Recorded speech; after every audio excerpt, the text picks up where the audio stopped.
we have laws that allocate funds to answer for the subsidy of government to Phihealth.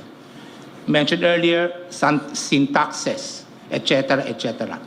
Now, do you know the actual collection of government corresponding to these taxes? And if you have computed this amount, do this equal to the amount Phihealth requested Office of the President for purposes of subsidy for indirect contributors? Your Honor, I do not have with me the exact certifications from the sin tax I need to get an allocation. answer to this because this is in relation to the question of a special fund. Yung collection ng gobyerno sa mga taxes, PAGCOR, etc., for the year, ito rin ba ang hiningi ng Phihealth sa Office ng President para doon sa subsidy ng indirect contributors? For me, it should be the same amount. I believe our colleagues from Phihealth or probably DOH would be in a better position to answer this on the exact amounts, Your Honor.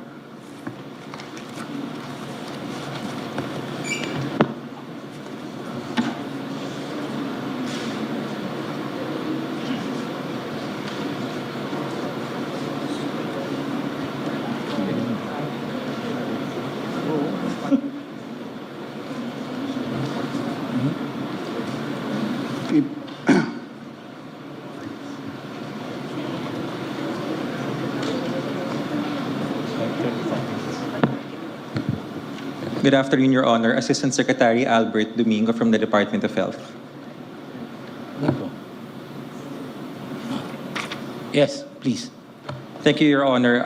To the question on how the Phihealth computes its request for a budget, it does not refer to the computation on the sin tax allocation. Instead, it counts the number of members based on a database. There is a database on indirect members, and then it generates a list.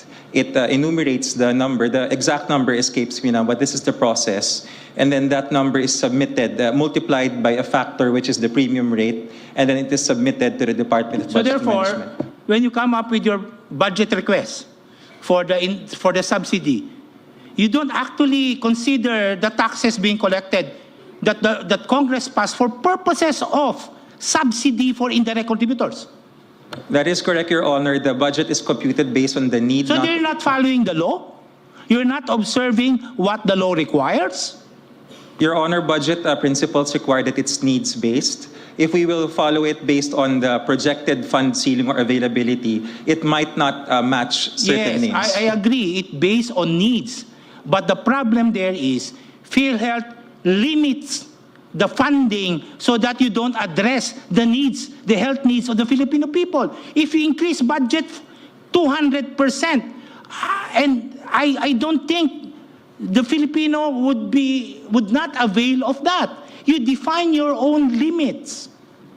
The Congress allocates budget or collects taxes, provides for collection of taxes to answer for the subsidy of Phihealth for indirect contributors. Now, when you request money for subsidy, ang ibig mong sabihin, hindi mo papakailam yun? Hindi mo naiintindihin yun? Gagawa ka ng sarili mong formula because you have limited understanding, there's a limited need of our people for health. Your Honor, the current administration agrees with your observation, which is why this particular case under litigation has been the signal it has been using to increase the benefits. Ang tagal na po, 10 taon. So therefore, if the current administration recognizes that, very thank you. And therefore, they should bring back the money back to Phihealth. Your Honor, the reason why the administration recognized it because for the longest time, the corporation has thought it will always get money because of the guarantee of the sin tax. Precisely, whatever it would be, whatever is that. As long as the government recognizes now, it is now incumbent on the part of government to return the 60 billion that was transmitted already because it recognized now. Hindi lang na-recognize probably before, ngayon na-recognize na. So therefore, when you recognize it, you should return it. What do you think? Your Honor, if it pleases the court, Section 58, the sovereign guarantee, even without this maneuver of the 89.9, government can and always will increase the benefits. But the signal, Your Honor, if it pleases the court, that this litigation gave is a strong signal for it to do so. So the court, the people, should now be satisfied by a strong signal from the administration. Your Honor, it's not necessarily the administration. It is the fact that the reserves, the amounts... You said the government. Yes, sir. Yes, sir. So a strong signal from the government to help Phihealth and expand benefit should now be enough for our people to rely on. This is the start, Your Honor. If the case is allowed to proceed, if the transfer is allowed to proceed, it is a use it or lose it signal, which all national government agencies have, so that we will use our funds. GOCCs like Phihealth do not have that signal, and they think, at least before the current CEO or the current administration, they think that just because there is an earmark, whether hard or soft, that they will get the money and there is no stimulus for them to actually increase the benefits. When you prepare this budget of yours for subsidy, why did you not consider the collection made by government, by BIR, on the sin taxes? What was the reason behind that? Your Honor, mathematically, it's the premium rate.